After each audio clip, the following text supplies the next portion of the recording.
안녕하세요. 서울에서 장사를 하면서 살고 있는 58세 여성입니다. 저는 22살 어린 나이에 결혼을 해서 하루도 쉬지 않고 일만 하면서 살아왔습니다. 타임머신을 타고 그 시절로 돌아가라고 한다면 저는 죽으면 죽었지 절대 가지 않을 정도로 몸서리 쳐지는 날들이네요. 그렇다고 해서 얼마나 고생했는지 넋두리를 하려고 사연을 보내는 것은 아닙니다. 오늘 제 딸에 대해 이야기하려고 이렇게 글을 쓰고 있는데요.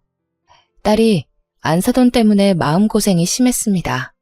돈이 많다고 저와 제 딸을 사람 취급도 하지 않던 안사돈이 정말 미웠죠.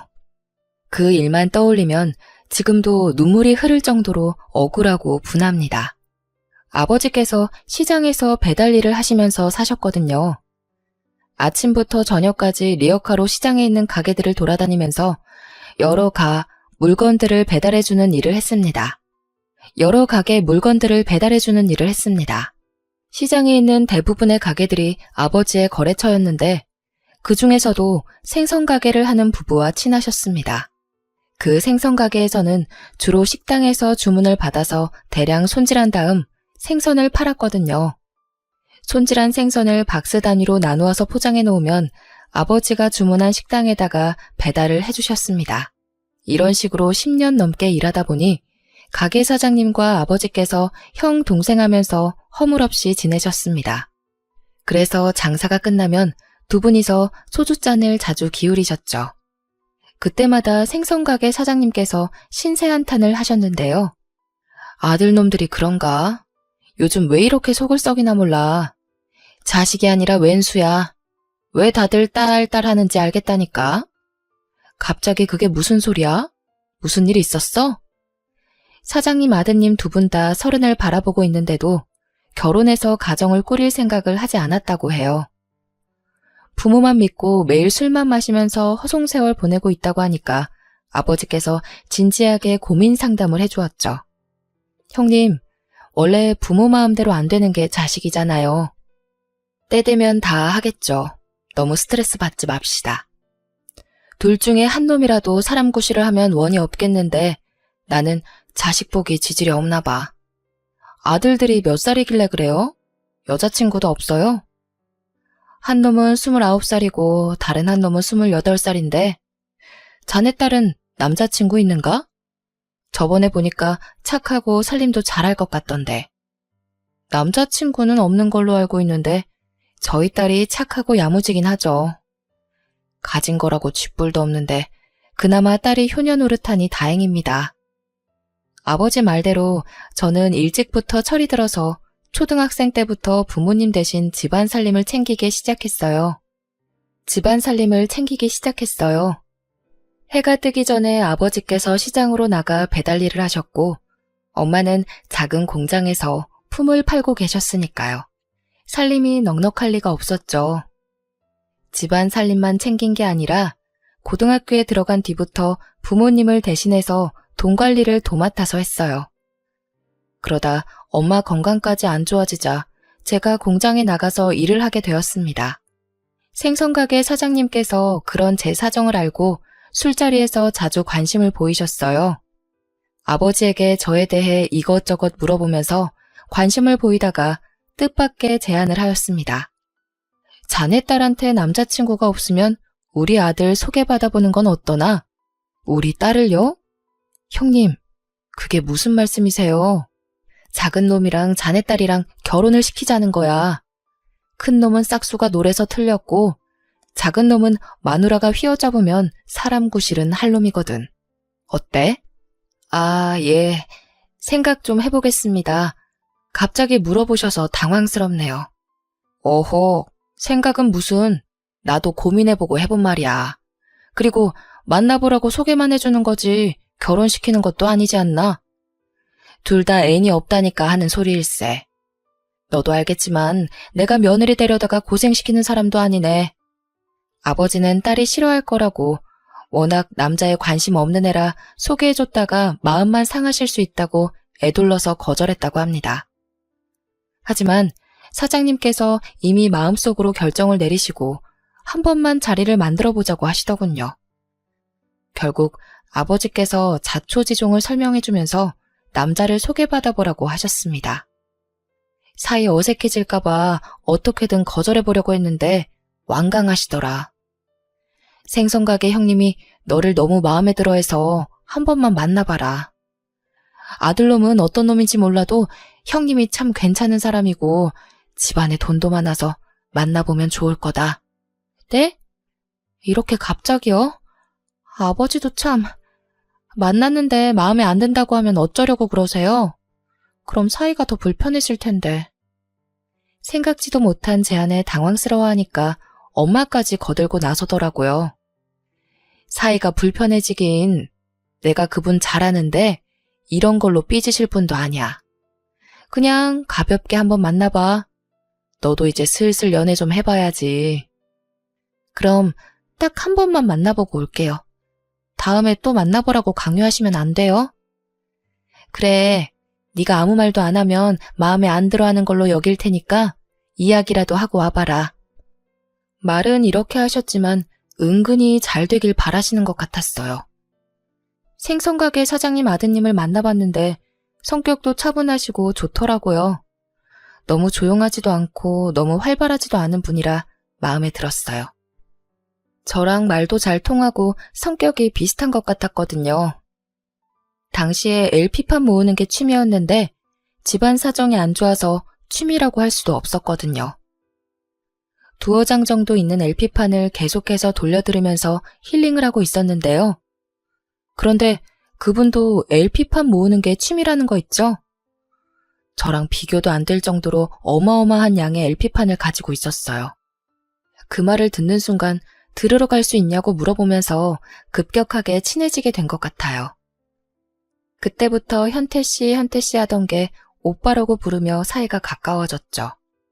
LP판 때문에 자주 만나다 보니 사귀게 된 건 당연했고요. 오빠와 교제한 지 10개월 정도 되었을 때였습니다. 최근에 아버님이라고 부르기 시작한 생선가게 사장님께서 결혼 이야기를 꺼내시는 거 있죠? 사귄 지도 얼마 안 됐고 결혼 이야기는 아직 이르다는 거 알고 있다. 그런데 너 같은 며느리도 없을 것 같아서 이리 말하는 거다. 지금 결혼하면 이 가게도 주고 고향에 있는 땅도 물려줄 테니까 생각해봐라. 너희들이 결혼 생각이 없다면 큰놈한테 주려고 하니까 서둘러서 정해라. 형한테요? 형 결혼한대요? 저도 모르고 있었는데 아주버님한테 여자친구가 있으셨나 봐요. 게다가 그 여자친구에게 덜컥 애가 생기는 바람에 갑자기 결혼을 하게 되었다고 합니다. 아버님께서는 하는 일도 시원치 않고 갑자기 여자를 데려와 결혼하겠다는 놈을 믿을 수 없다고 하셨죠. 남편 보고 네가 훨씬 낫다며 이렇게 야무지고 똑똑한 여자도 없으니 결혼을 하라고 하셨습니다. 아버님께서 절 칭찬해주는 건 좋았지만 결혼까지는 아직 이르다고 생각했는데요. 그런데 또 아버님이 가지고 있는 땅이 10억 정도 된다고 하니 눈이 휘둥그레해졌습니다. 솔직히 결혼할 나이가 됐기도 했고 이만한 남자도 없을 거라고 생각하고 상견례 자리를 잡았습니다. 이때까지는 정말 행복했죠. 아버님, 어머님께서 저를 반겨주신다는 생각이 들었습니다. 하지만 오직 엄마만이 무언가 이상하다고 느끼셨나 봅니다. 상견례 자리를 파하고 돌아가는데 저한테 결혼하지 않아도 된다고 하는 거 있죠? 이 결혼 꼭 해야겠니? 안 해도 되니까 천천히 생각해봐라. 어? 갑자기 왜 그래? 분위기도 좋았잖아. 나 없는 사이에 아버님이랑 어머님이 이상한 말씀하셨어? 아니, 시장 사람들이 들은 말이 있는데 네 남편이 노는 것만 좋아하는 한량이라고 하더라. 너희들이 오래 만난 것도 아니고 이러다 이혼하는 거 아닌가 해서 걱정이 되네. 에이, 소문 믿지 마. 그 사람들이 오빠랑 친하게 지낸 것도 아니잖아. 아무것도 모르면서 그런 말 한 걸 거야. 그럼 네가 야무지게 잘할 수 있지? 남편 믿지 말고 네가 경제권 다 가져오고 돈 관리해. 이상한 도박하고 여자 만나서 돈 갖다 주는 거 아닌가 감시하고. 알겠어. 엄마는 도대체 무슨 소문을 들은 거야? 저는 시장 바닥에서 떠도는 소문이 뭔지 궁금했지만 엄마는 끝까지 알려주지 않았습니다. 제가 말한 대로 뜬 소문이기도 하고 알아봤자 득볼 거 없다며 파혼할 마음이 생기면 이야기해주겠다고 했죠. 저도 시장 바닥에 오래 있어 보니 여기 토박이 사람들이 얼마나 남 이야기하는 걸 좋아하는지 알고 있었습니다. 그래서 그냥 사소한 이유로 남편이 미움을 받기 시작해서 이상한 소문이 난 거라고 생각했는데요. 그거 말고는 별다른 걱정이 없었습니다. 어릴 때부터 집안 살림을 도맡아서 해와서 시댁살이가 무섭게 느껴지지도 않았어요. 오히려 다른 데서 고생하는 것보다 시댁살이가 훨씬 나을 거라고 생각했죠. 매일 끼니 걱정해야 하는 저희 집보다는 시댁 형편이 100배 더 좋아 보였거든요. 그런데 결혼을 하고 보니 아무도 생선가게를 운영할 생각이 없어 보였습니다. 둘째 아들이 결혼했다며 시장 바닥을 돌아다니며 자랑한 후부터 가게로 출근하지 않으셨거든요. 이러다가 나한테 일하러 가라고 하겠다 싶었는데 역시나 아버님께서 남편과 저를 불러 가게로 나오라고 하시더군요. 너희들 내일부터 가게에 나와서 일해라. 너도 이제 가장이니까 집에서 놀 생각하지 말고 슬슬 생선가게 물려받을 생각해야지. 저랑 남편이 생선가게로 가서 일을 하기 시작했지만 남편이 틈만 나면 자리를 비우고 도망을 갔어요. 시어머니는 그런 남편을 못 본 척 눈 감아주면서 남편이 해야 하는 일까지 제게 시켰습니다. 저는 새벽같이 일어나서 아침 식사 준비를 해놓고 가게에 나와서 생선을 다듬으면서 손님들을 맞아야 했죠. 너무 힘들어서 다리가 후들거리고 아무리 자도 피곤했습니다. 오후가 되면 저희 아버지가 리어카를 끌고 가게에 들리셨는데 아버지 얼굴을 볼 때마다 눈물이 나오더라고요. 가게 일이 힘들지? 처음엔 힘들어서 눈물도 나오고 그런다. 힘들어도 참아야 해. 이러다가 곧 적응돼서 괜찮을 거다. 아버지께서 저를 안쓰럽게 바라보는 게 느껴졌어요. 그래서 저는 괜찮다고 괜히 아버지 보니까 눈물이 나오는 거라고 둘러대고 눈물을 닦아냈습니다. 하지만 아버지 말대로 적응이 되지는 않더군요. 제가 일한다고 시아버지께서 아예 쉬기 시작하셨거든요. 덕분에 요령만 피우는 남편과 저를 부려먹으려고 드는 시어머니와 함께 장사를 하게 되었습니다. 이제는 버티기가 힘들어졌죠. 너무 힘들어서 숟가락 들 힘조차 없어서 식사를 거르고 누워있는 일이 잦았습니다. 그런데 시어머니께서 이런 제 모습을 보고 오히려 화를 내시더라고요. 또 누워있어? 겨우 이 정도 가지고 뭐가 힘들다는 거야? 나는 가게 없을 때 길거리에 쪼그리고 앉아서 장사한 적도 있었어. 손님 놓칠까봐 화장실 참다가 병도 생겼다. 거기에 비하면 넌 호강하는 줄 알아. 제가 힘들어할 때마다 시어머니께서는 그렇게 옛날 이야기를 늘어놓으셨습니다. 시부모님께서 무작정 상경해서 시장에서 노점상을 시작하셨거든요. 죽기 살기로 장사해서 가게도 차리고 어느 정도 돈도 모으게 되신 것 같았습니다. 시어머니는 내가 고생했으니 너도 한번 당해봐라는 식으로 제게 일을 시키셨죠. 제게 한풀이 하듯이 과거에 쌓인 스트레스를 풀려고 하더라고요. 시어머니의 분풀이 대상으로 찍혀서 새벽부터 밤 늦게까지 장사와 집안일로 정신이 하나도 없었습니다. 그런데도 남편은 장사나 집안일 어느 것 하나 도와주지 않고 나몰라라 하더군요. 더 기가 막힌 건 아주버님이었습니다. 아주버님께서 돈이 궁해지면 슬그머니 가게로 나타나 시어머니에게 귓속말을 했습니다. 시어머니께서 돈을 주는 걸 보아하니 보나마나 돈을 달라고 한 것이겠죠. 당연히 시아버지께서는 시어머니께 남편과 아주버님에게 돈을 주지 말라고 여러 번 당부를 하셨어요. 또 돈을 줬다고? 내가 주지 말라니까 기어코 줘서는? 며느라, 혹시라도 네 남편이 돈을 달라고 하면 절대 주지 마라. 그러다 버릇 나빠져서 평생 못 고친다. 시아버지께서 첫째 아들이든 둘째 아들이든 돈만 생기면 술이나 도박에 손을 댄다고 하시더라고요. 결혼 후 무책임하면서 제게 무관심한 남편의 모습을 봤기에 아버님 말이 사실이라고 생각했습니다. 그런데 아주버님께서 저를 만만하게 보셨는지 다짜고짜 돈을 달라고 요구하셨죠. 재수씨, 오늘 장사는 잘 됐어요? 지금 엄마가 없어서 그런데 50만 원만 줘봐. 돈이 필요하면 일을 해요. 저기 쌓여있는 생선 4장부터 버리고 물 청소 좀 하면 드릴게요. 뭐? 지금 나한테 뭐라고 했어? 제가 이렇게 나올 줄 몰랐는지 아주버님께서 험악한 표정을 지으셨습니다. 하지만 산전수전 다 겪은 제가 겁을 먹을 리가 없었죠. 세상에 공짜가 어디 있어요? 앞으로 돈이 필요하면 일을 하세요. 그 전에는 10원 한 장도 못 줘요. 아주버님은 기가 막힌다는 표정으로 욱박질렀지만 저는 한마디도 지지 않고 받아쳤습니다. 저한테는 씨알도 안 먹힌다는 사실을 알았는지 아주버님이 저를 피해서 시어머니께 돈을 뜯어갔어요. 그래서 저는 참지 못하고 어머님께 쓴소리를 내뱉고 말았죠. 어머님, 아주버님한테 돈 주면 안 되잖아요. 아버님께서도 절대 주지 말라고 신신당부하셨는데 왜 자꾸 주시는 거예요? 이게 내 돈이지 네 돈이야? 넌 참견하지 말고 시키는 일이나 해. 어디 버릇없이 시애미한테 눈을 부릅뜨고 대들고 있어? 첫째 아들이라는 놈이 시어머니 돈으로 술과 도박을 하고 있으니 집안이 잘 돌아갈 리가요. 이러다가 집안이 거덜날 것 같아서 어쩔 수 없이 제가 나섰습니다. 저 말고는 가게 운영에 신경을 쓰지 않아서 벌어들이는 수익이 형편없었거든요. 온몸이 부서질 정도로 일해서 일으켜 세우려고 했습니다. 그래서 그런지 시장 사람들이 저를 오뚝이라고 불렀죠. 아무리 힘들어도 절대 쓰러지지 않았거든요.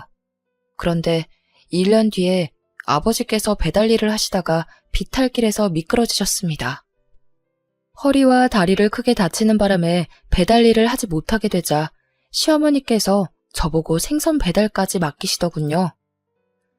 멀쩡한 아들은 놔두고 배달 일까지 시키시니까 정말 죽고 싶었습니다. 10억짜리 땅에 홀라당 넘어가서 결혼한 제 잘못이었죠. 시댁 하는 꼴 보아하니 그 땅도 없는 땅 같았습니다. 생각 없이 사는 사람들한테 땅 타령을 하며 따질 수도 없어서 그저 생선가게 운영하는 데에 집중했습니다. 어쩌면 이 가게가 제 가게가 될 수 있었으니까요. 오전에 생선을 다듬고 장사 준비를 마치면 아버지께서 배달을 하시는 동안 점심을 먹고 잠시 쉴 수 있었습니다. 그런데 이젠 그 시간에 배달을 나가야 해서 혼이 나갈 것 같았는데요. 남편과 아주버님은 도와주기는커녕 계속 사고만 치셨습니다. 해가 뜰 때 집에 들어와서 하루 종일 자고 밤에 어딜 나가길래 도대체 뭘 하고 있나 추궁했더니 아주버님 따라 도박을 하고 있는 것 같더라고요. 제가 모르는 사이에 도박빚 때문에 대출을 받고 있었습니다. 그 자리에서 이혼하자고 실랑이를 벌이고 있는데 아버님께서 나타나서 제 편을 들어주셨습니다.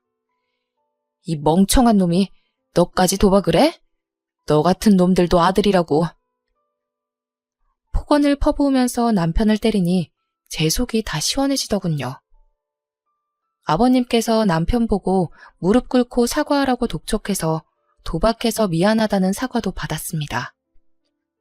이런 식으로 제 편을 들어주고 제 앞에서 남편을 혼내주는 시아버지가 있어서 지옥 같은 시집살이를 견딜 수 있었죠.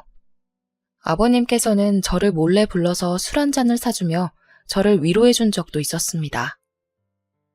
아가, 많이 힘들지? 오늘은 이 한 잔 마시면서 다 풀어버리자. 감사해요, 아버님. 아버님 아니었으면 저 이미 이혼했을 거예요. 그래, 나도 너 아니었으면 이놈의 집구석 오고 싶지도 않았을 거다. 진짜로 요즘 집으로 안 오시던데 어디서 주무시는 건가요? 다른 사업이라도 하고 계세요? 제가 콕 짚어서 물어봤는데도 아버님은 대답해주지 않으셨습니다. 그 뒤로 시아버지께서 가게는 물론 집까지 자주 오지 않는 일이 잦았는데요. 어쩌다 한 번씩 집에 들리시면 제 손을 잡고 따뜻하게 위로해 주셨습니다. 어휴, 그 곱던 손이 3년 만에 이 꼴 되다니. 결혼시킨 내가 죄인이다, 죄인. 전 괜찮아요, 아버님. 그런데 왜 자꾸 집에 안 들어오세요? 혹시... 저는 다른 여자가 생기신 거냐고 물어보려다가 시어머니가 없는 걸 다시 한번 확인했어요. 그리고 목소리를 낮춰서 물어보았죠. 아버님, 저한테는 솔직하게 말씀하셔도 돼요. 어머님 몰래 다른 살림 차리신 거예요? 네 시엠이랑은 이혼만 안 했지 이미 예전부터 별거하고 있었다. 철 안 든 자식놈들 걱정돼서 왔다 갔다 하는 것이지. 시엠이랑은 거의 남처럼 살고 있어. 어쩐지 시아버지께서 말도 없이 외박하시는데 시어머니는 신경을 쓰지 않는 눈치셨어요. 제가 적응을 했다고 생각하셨는지 날이 갈수록 아버님 보기가 더 힘들어져서 심적으로 힘들어지더라고요. 대신 딸아이가 1살, 2살 먹어가면서 제게 힘이 되어주었습니다. 우리 민영이는 얼굴이나 성격도 저를 빼다 박아서 아주 똑부러지고 부지런했습니다. 어렸을 때부터 제 어깨를 자주 안마해주고 편지를 써서 주는 아주 어른스러운 아이였는데요. 그런 아이가 어느새 다 커서 대학을 졸업하게 되었네요. 얼마 전에 취직했다며 독립을 하는 바람에 의지할 사람도 없어졌습니다. 제가 외롭게 가게일을 해내가고 있는데 시어머니께서 자꾸만 이상한 행동을 하시더라고요. 갑자기 깜빡깜빡 하시더니 집 주소를 잊어버리거나 전화번호를 까먹는 일이 자꾸 생기셨습니다. 치매기가 있는 것 같아서 병원에 가보니 치매는 물론 원래 있던 당뇨까지 심해져서 요양원으로 가게 되었는데요. 시부모님이 없다고 해서 자유로워진 것도 아니었죠. 남편과 아주버님은 여전히 날건달처럼 살고 있어서 골칫거리였습니다. 아직까지 저보고 돈을 달라고 하시니까 어머님 생각이 많이 나더라고요. 돈을 주기 힘든 날에는 잔소리를 하며 남편과 아주버님을 내쫓았거든요. 그런데 이제 그러지도 못하니 남편과 아주버님이 장사를 방해하는 일이 잦아졌습니다. 제가 아무리 목소리를 높이고 핀잔을 줘도 듣지도 않아서 이상하게 시어머니가 그리워졌습니다. 그새 미운 정이 생겼는지 얼른 나와서 남편이랑 아주버님 좀 혼내달라며 매일 요양원에 들러서 시어머니의 상태를 살펴드렸는데요. 그러다 몇 달 뒤에 시어머니가 세상을 떠나셨어요. 제게 정겹게 구시지는 않았지만 집안 식구로 오랫동안 같이 사신 분이었으니까요. 조금 더 사근사근하게 대하며 애교 부렸으면 어머님도 마음을 여시지 않았을까 하는 생각도 들었습니다. 그렇게 시어머니를 떠나보내고 장사하는 데만 신경 쓰면서 살 무렵이었습니다. 저희 딸이 잘 나가는 사업가의 아들과 결혼한다고 하더군요. 상견례 자리를 가지기 전에 저희 집으로 불러서 얼굴을 보니 생긴 것도 훤칠하게 생겼고 말투도 귀티났습니다. 하는 일을 물어보니 딸이 다니는 회사의 원청회사 직원이라고 하더군요. 비즈니스 문제로 자주 만나다가 사귀게 되었는데 알고 보니 사위가 원청회사 회장의 아들이었던 겁니다. 저는 딸아이가 이런 남자랑 결혼하게 돼서 너무 기뻤죠. 저와는 다르게 꽃길을 걸을 거라고 생각했습니다. 하지만 상견례 자리에서 안사돈을 만난 뒤로 그런 생각이 싹 사라졌습니다. 제가 생선 가게를 한다는 사실을 알고 안사돈이 제 몸에서 비린내가 난다고 비웃더라고요. 어디서 비린내가 나나 했더니 사돈한테 나는 거였네. 내가 코가 예민해서 미안해요. 향수라도 뿌릴래요? 생선 냄새가 심해서 머리가 아프네. 네? 생선 냄새요? 저 씻고 왔는데 무슨 말씀하시는 거예요? 아유, 아니에요. 제가 말 실수했네요. 그런데 생선 팔아서 혼수하실 수 있으시겠어요? 어려우시면 말씀하세요. 무리하지 않으셔도 돼요. 저는 안사돈이 원하는 만큼 맞춰보겠다고 했지만 안사돈은 대놓고 저를 비웃고 있었습니다. 길거리 노숙자를 보는 것처럼 안쓰럽게 쳐다보더니 한숨을 푹 쉬는 거 있죠? 아유, 됐어요. 혼수 마련하다가 빚더미에 앉으면 안 되잖아요. 아유, 머리 아파. 내가 비린내만 맡으면 두통이 와서 죄송해요. 이만 일어나 볼게요. 더는 못 앉아 있겠네. 안사돈이 이런 식으로 저를 무시하더군요. 제가 결혼하지 말라고 말리니 딸아이가 눈물을 흘렸습니다. 자기는 이 사람 아니면 안 된다는 거 있죠. 게다가 사위까지 절 찾아와서 어머니께서 원래 냄새에 예민하셔서 말실수를 하신 것 같다고 석고대죄했습니다. 딸이랑 사위가 이렇게 하는데 결혼 반대하기가 좀 그랬습니다. 사돈이야 어쩌다 한번 볼 텐데 제가 참으면 된다고 생각했는데요. 그런데 딸아이를 결혼시키고 나니 저한테 하던 갑질을 딸한테도 하더군요. 안 사돈이 수산시장에서 손질도 하지 않은 생선을 2박스나 가져왔습니다. 그 생선들을 깔끔하게 손질하라고 시켜서 딸아이가 못한다고 했죠. 생선 손질이요? 전 이런 거 못해요. 한 번도 안 해봤어요. 뭐? 생선 장수 딸이 생선 손질을 못해? 못하는 척 하지 말고 빨리 다듬기나 해. 네? 저는, 딸아이가 당연히 생선 냄새를 맡고 헛구역질을 했습니다. 저희 딸이 어릴 때부터 비위가 약해서 비린내가 나는 건 먹지도 못했거든요. 그걸 그 자리에서 알아놓고 안 싸더니 매번 생선을 사와서 딸아이에게 손질을 시켰습니다. 참다 못한 딸아이가 친정에 와서 그동안 당한 짓을 전부 다 이야기했습니다. 내가 비린내 못 맡는다고 말씀드려도 계속 생선을 가지고 오시는데 어떡해? 시어머니 때문에 더는 못 참겠어. 확 이혼할까봐. 뭐? 이혼? 엄마도 안 한 이혼을 네가 한다고? 그러니까 엄마가 결혼 말릴 때 그만뒀어야지. 괜히 고집 부려서는. 아니, 내가 이럴 줄 알았냐고. 나도 후회돼. 마음에 안 든다고 이혼하면 세상 사람들 다 이혼하겠다. 엄마도 이혼 안 하고 꾹 참고 버틴 거 알고 있잖아. 이참에 생선 손질도 해보자. 죽을 때까지 안 할 수는 없으니 이제부터 하나씩 해봐야지. 남편도 시어머니 편만 들고 내 말은 듣지도 않는데 어떻게 살아. 시댁에 내 편이 한 명도 없어서 너무 힘들어. 네 남편도 사정이 있는 거겠지. 무작정 싫다, 짜증난다고 말하지 말고 차분하게 각자 사정을 이야기해보자고 해봐라. 생판 남남이 만났는데 어떻게 매사에 마음이 맞겠니? 각자 살아온 환경이 달라서 생각하는 마인드도 다를 거 아니야. 딸이 안사돈 때문에 못 살겠다고 신세한탄을 할 때마다 저는 딸의 하소연을 들어주면서 다독여 주었어요.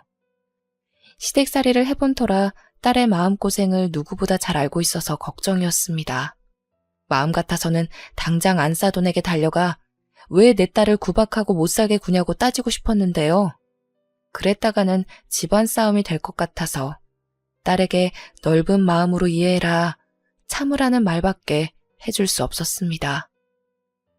그러다 저의 조언을 후회하게 되는 날이 찾아왔습니다. 안사돈의 환갑날에 참기 힘든 모욕을 당했거든요. 그날의 기억은 평생 잊혀지지 않을 것 같습니다. 환갑잔치 이야기를 꺼내려고 다 같이 모여서 식사를 하던 날이었습니다. 어색한 기류가 흐르자 제 딸아이가 슬그머니 본론을 이야기하였죠. 어머님, 곧 회갑이신데 그냥 넘어갈 수는 없잖아요. 환갑잔치라고 알아볼까 하는데. 요즘 환갑잔치 하는 사람이 어디 있니? 좋은 식당에 예약해서 친척들만 모시고 식사나 하자. 좋은 식당이요? 땡땡 식당은 어떠세요? 저번에 여기 밥 맛있다고 하셨잖아요. 뭐? 땡땡 식당? 설마 땡땡동에 있는데 말하는 거니? 사돈은 자기가 바라던 규모의 식당이 아니었는지 인상을 쓰더라고요. 딸아이가 그럼 어느 식당이 좋냐고 물어봐도 대답을 해주지 않았어요. 으유, 됐다. 그냥 거기로 예약해라. 그런데 왜 이렇게 비린내가 나는 거지? 자기 맘대로 안 된다고 이런 식으로 또 눈치를 주려나 봅니다. 갑자기 손수건을 꺼내 코를 막더니 주위를 두리번거리다 저와 눈이 마주쳤습니다. 사위도 당황스러워하며 어떻게든 사돈을 말리려고 했죠. 아무 냄새도 안 나는데 무슨 비린내가 난다고 그래. 네 코에는 이 냄새가 안 난다는 말이야? 너무 지독해서 현기증이 나는데. 안사돈은 제게 눈총을 주다 못해 다른 친척들에게 제가 시장에서 생선을 팔다가 와서 비린내가 나는 거라고 이해해달라는 말을 하더군요. 친척들의 시선이 제게 쏠리자 수치스러워져서 금세 얼굴이 달아오르고 말았습니다. 더 이상 앉아있을 수가 없어서 자리를 박차고 나오니 사위는 급히 따라 나와서 거듭 사과를 했습니다. 장모님, 죄송합니다. 저희 엄마가 또 무례하게 대해서 정말 죄송합니다. 제가 그러지 말라고 말씀드렸습니다. 이제 이런 일 없을 겁니다. 이런 일이 더 이상 없다고 하더라도 제가 받은 상처는 지워지지 않을 것 같습니다. 결국 그동안 쌓인 서러움에 눈물이 솟구쳤고 사위가 보는 앞에서 눈물을 보이고 말았죠. 딸아이도 따라 나오다 제가 우는 모습을 보고 소리를 질러댔습니다. 말했다며. 당신이 어머님이랑 잘 이야기해서 다시는 그러지 않게 하겠다며. 그런데 왜 이러는데? 됐어. 나 이혼할게. 엄마, 나 그냥 이혼할 거야. 나도 당한 거 많고 더 이상 이렇게 못 살아. 지금 당장 이혼해. 마음 같아서는 저도 이혼하라고 하고 싶었지만 그럴 수가 없었습니다. 내가 참을 테니 나 때문에 이혼하지 말라고 딸아이의 손을 잡으면서 말하였죠. 그 말을 듣자마자 딸아이가 제 품에 안겨서 펑펑 울고 말았습니다. 그렇게 한바탕에서 잠잠해지나 싶었는데요. 역시나 시댁에서 문제가 생기더군요. 바깥사돈이 실수를 하는 바람에 오랫동안 하던 사업이 휘청거렸습니다. 기획이사가 바깥사돈에게 새로 파트너가 된 회사를 소개하면서 투자를 하자는 말을 꺼냈거든요. 이때 잘못된 선택을 하고 말았죠. 사장님, 이번에 저희들과 새로 거래를 트게 된 회사입니다. 아주 전망이 밝고 탄탄한 회사라서 사장님이 투자하시면 좋을 것 같아요. 오, 그래? 어떤 회사길래 그래? 기획이사는 바깥사돈의 대학 후배이자 회사 창립 멤버이기도 해서 엄청나게 신뢰했다고 해요. 15년 넘게 바깥사돈과 함께 같이 해온 동료라서 투자에 대한 정권을 주었는데 사기를 당하게 되었습니다. 파트너 회사에 투자한다고 해놓고 투자금을 조금씩 횡령했던 거죠. 조금씩 공금이 빼먹다 보니 회사도 자금 압박을 받게 되었는데요. 그제서야 무언가 수상함을 느낀 바깥사돈이 정밀 회계감사를 해보고 그동안 모르고 있었던 기획이사의 비리를 알게 되었던 겁니다. 하지만 그놈은 휴가를 핑계로 도망을 가버린 상태였고 그놈이 빼간 공금이 무려 15억에 가까웠다고 해요. 더 큰 일은 내부 비리가 업계에 알려지면서 거래하던 회사들이 하나씩 거래를 중단한 것이었습니다. 자금 압박에 이어 매출도 떨어지니 버티기 힘들어져서 은행에 대출금 상환 연기를 신청했다고 합니다. 하지만 그마저도 거절당하고 어음을 막지 못하고 회사가 부도나버리고 말았죠. 바깥사돈의 사업 실패로 졸지에 빚더미에 나앉게 된 사돈댁이 집을 팔게 되었습니다. 한마디로 길거리에 나앉게 된 것이었는데요. 딸아이가 제 집으로 찾아와 이 사실을 전부 다 이야기해 주었습니다. 엄마, 나 이제 어떻게 해? 시댁이 알거지 신세가 됐는데 어쩌면 좋아. 딸이 울면서 집은 이미 경매로 넘어갔고 살림살이에는 압류딱지가 붙어버렸다고 설명해 주었죠.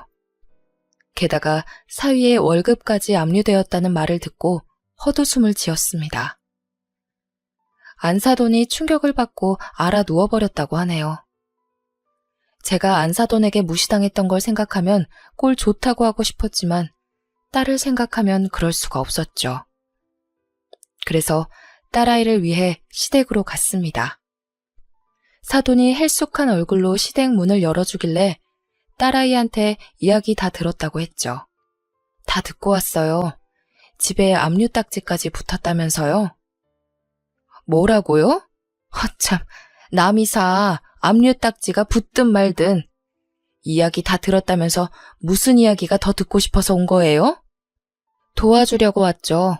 그런데 저한테 도움받기 싫으신가 보죠? 도와주긴 개뿔. 자기 입에 풀칠도 하기 힘들어하면서 그쪽이 잘 사세요. 괜히 도와주려다가 노숙자 되지 말고. 노숙자는 자기가 될 것 같은데 아직도 현실 파악이 덜 됐나 봅니다. 그래서 제가 미리 준비해둔 5층짜리 상가 건물 등기부등본을 안 싸돈 얼굴에 던져버렸죠. 안 사돈이 등기부등본을 보고 놀라더니 말투부터 달라졌습니다. 아니, 이게 도대체 뭐예요? 뭐긴요, 건물 등본이죠. 이 건물 제 딸 앞으로 해줄 거예요. 건물을 팔든지 담보로 대출을 받든지 제 딸이 알아서 할 테니까 그렇게 하세요. 최소 30억은 나가는 건물이라 요긴하게 쓰일 거예요. 딸도 모르고 있던 사실이라서 깜짝 놀라 등본을 확인해 보더군요. 워낙 일만 하고 구두쇠처럼 사느라 제가 건물주라는 사실을 딸도 모르고 있었던 거죠. 수십억짜리 건물을 가지게 된 건 모두 시아버지 덕분이었습니다. 시아버지께서 집을 아예 떠나시면서 저를 조용히 불러서 땅 문서를 주셨거든요. 원래 아들 놈들 주려고 했는데 이 집안에서 믿을 사람은 색이 너밖에 없구나. 다른 인간들은 재산 줘봤자 며칠 못 가서 전부 말아먹을 게 뻔하다. 이 땅은 팔지 말고 잘 가지고 있거라. 조만간 좋은 소식이 있을 거다. 시아버지께서 다른 살림을 차렸어도 자식이 없으니 이 재산만큼은 아들들에게 주고 싶었다고 하셨어요. 시아버지가 가게를 제게 맡기고 집에도 들어오지 않으셨던 건 부동산을 보러 전국을 다녔기 때문이었죠. 시아버지는 부동산에 밝은 지인과 함께 괜찮은 땅을 샀고 시세가 오르면서 돈을 많이 불리게 되셨어요. 그러다가 아주 좋은 땅을 보게 되신 건데요. 처음에는 버려져 있는 황무지였다고 합니다. 도심에서 멀고 교통도 불편해서 공장을 지을 수도 없었다고 해요. 전에 듣기로는 아버지와 지인분께서 최소한 5년 안에 이곳이 개발될 거라는 확신을 가지셨어요. 지금 사서 묻어두자. 여기가 개발되는 건 시간 문제야. 5년 뒤에 안 되면 10년 뒤에는 되겠지. 시아버지와 지인분께서 일대의 땅을 헐값에 사들이고 그 땅을 제 앞으로 해주셨습니다. 그리고 얼마 지나지 않아 돌아가셨다는 연락을 받아 아버님과 살고 있던 애인분을 만나기도 했습니다. 저는 그 일을 시어머니와 남편에게 알리지 않았죠. 설마 했는데 3년 뒤에 그 땅이 개발될 거란 소문이 돌더니 땅값이 점점 오르기 시작했어요. 그러자 부동산 쪽에서 땅을 팔라고 저를 찾아와 설득시키려고 들더군요. 어떻게 해야 할까 고민하고 있는데 같이 땅을 샀던 시아버지 지인분이 찾아오셨습니다.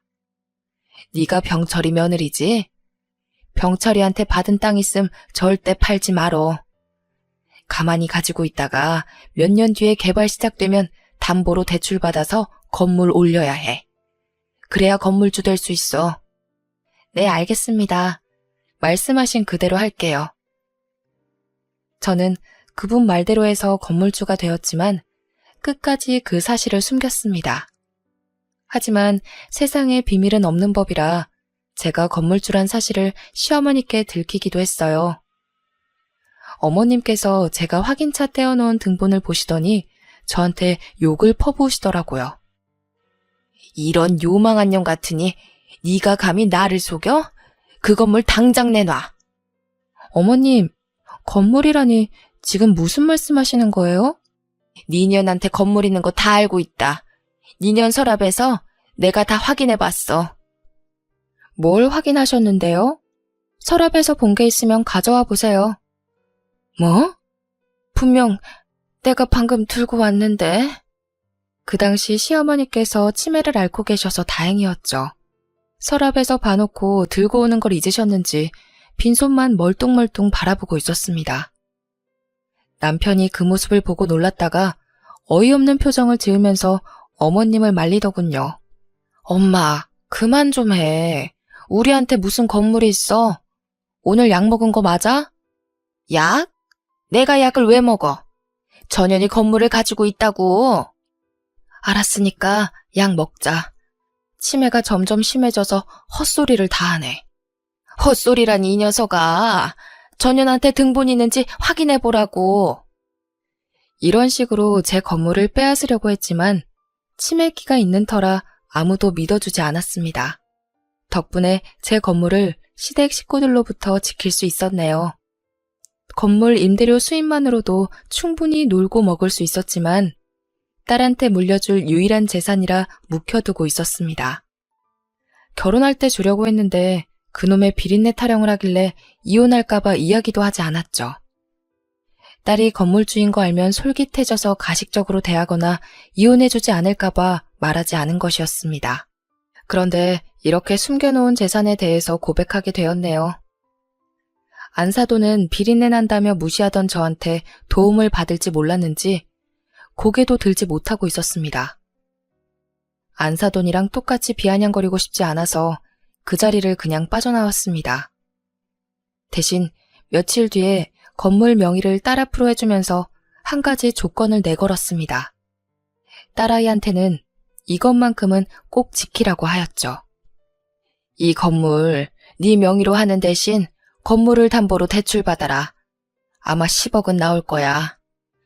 그 돈이면 급한 불은 끌 수 있을 거다. 대출금은 매달 들어오는 월세로 메꾸면 되고 대신에 안사돈이 내 가게에 나와서 일해야 한다. 시어머님이? 엄마 가게? 일단 알겠어. 그렇게 전할게. 딸은 안사돈에게 가서 제 말을 그대로 전했다고 하더군요. 처음에 안사돈이 이 말을 듣고 얼굴이 새하얘지더니 결국 머리를 조아렸다고 해요. 그래, 알겠다. 내일부터 가게에 나가서 일하마. 그리고는 딸에게 고맙다는 말을 여러 번 했다고 합니다.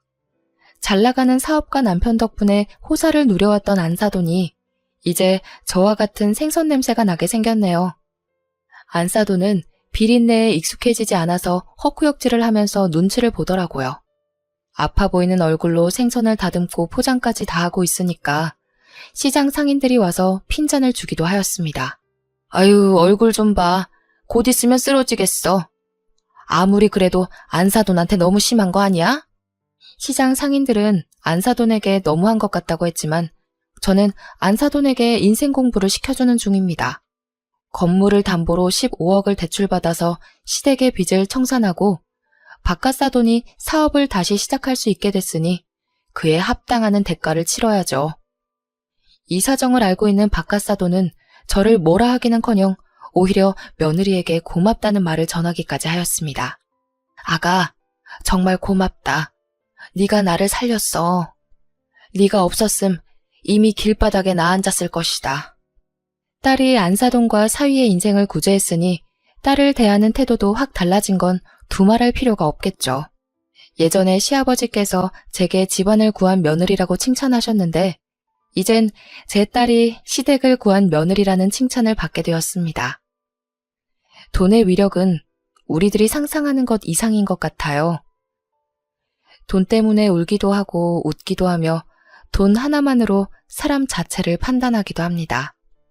그래서 돈이 많다고 추앙하고 돈이 없다고 무시하기도 하는 거죠. 돈으로 판단하는 일을 피할 수 없지만 그렇다고 대놓고 돈으로 사람을 판단해서는 안 됩니다. 언젠가 돈이 없다고 수군대던 자신이 손가락질을 당하게 될 수 있으니까요. 제가 이 교훈을 전해주려고 사돈을 가게로 나오게 한 것인데요. 이제 가게에 나오지 말라고 했더니 안사돈이 힘이 남아있는 한 저와 함께 장사를 하고 싶다고 말하였습니다. 아무래도 저랑 같이 장사를 하면서 안사돈도 무언가 깨달은 게 있는 거 아닐까요? 안사돈과 매일 붙어있게 될 줄은 몰랐는데 사람 일은 정말 알다가도 모를 일인 것 같습니다. 그러니 여러분들도 돈으로 사람을 판단하는 일은 삼가시길 바랍니다. 이만 사연글 줄이면서 여러분들의 행복 또한 바라도록 하겠습니다. 감사합니다.